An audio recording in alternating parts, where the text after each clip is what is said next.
Paano kung ang pari pa mismo ang sisira sa sana'y pinakahihintay mong araw ng iyong kasal? Ganito ang viral story ng newlywed couple mula Amlan, Negros Oriental na sina Janine at Jove Deo, kung saan ang kanilang Facebook post ay kasalukuyan ng mayroong 96k shares at 28 million views. Hindi tears of joy ang tumulo sa bagong kasal, kundi luha ng hinagpis at pagkadismaya dahil sa napakasakit na nangyari sa mismong araw sana ng pinakamasayang yugto sa kanilang buhay.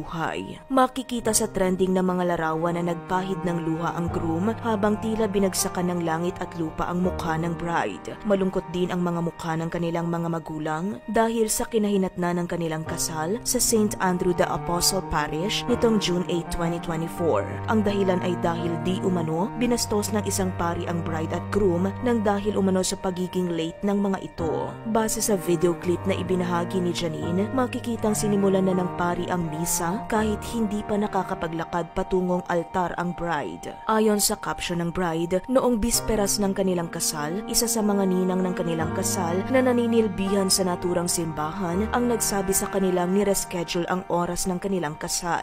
Dapat raw ay alas 8 ng umaga ang seremonya, pero sinabing inilipat ito ng 9:30 ng umaga. Dumating daw sila sa simbahan bago pa mag alas 9 para makapag-prepare pa, pero sinalubong sila ng panenermo ng church staff dahil isang oras na raw silang late. Ayon naman sa payag ng simbahan, isang buwan bago ang kasal ay itinakda na ang 8 AM schedule nito. Wala raw sino man sa naturang simbahan ang nagbago ng schedule dahil may kasunod itong funeral mass ng 9:30 AM. Sa kabila raw ng isang oras na late ang kasal, nagmisa pa rin umano ang assisting priest out of charity sa couple. Pero kinailangan daw gumawa ng ilang adjustment ang pari, kaya sinimulan niya ang misa nang makita ang bride sa entrance ng simbahan. Mapapanood nga sa naturang video na nagulat ang lahat dahil nagsasalita na ang pari kahit wala pa ang bride sa altar at habang nagmamadali sa pagpasok ang wedding entourage. Kita ring hirap maglakad ang bride na halatang naaapakan na ang kanyang wedding gown habang naghihintay sa altar ang kanyang natatarantang groom.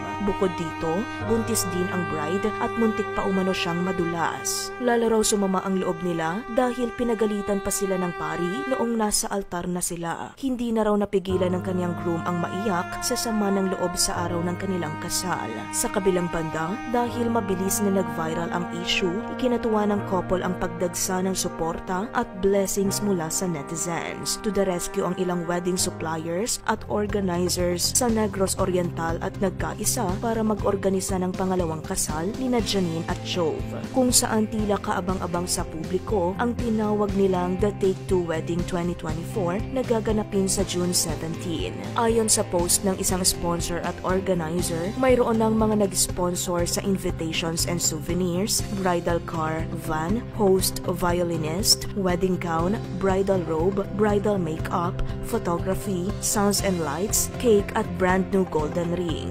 Gayunpaman, naglabas na ng official statement ang pari at humingi na ito ng apology sa couple kaugnay sa hindi magandang nangyari sa wedding ceremony. Isa ka ba sa nakaranas nito? Ano ang mensahe mo sa naging karanasan ng couple?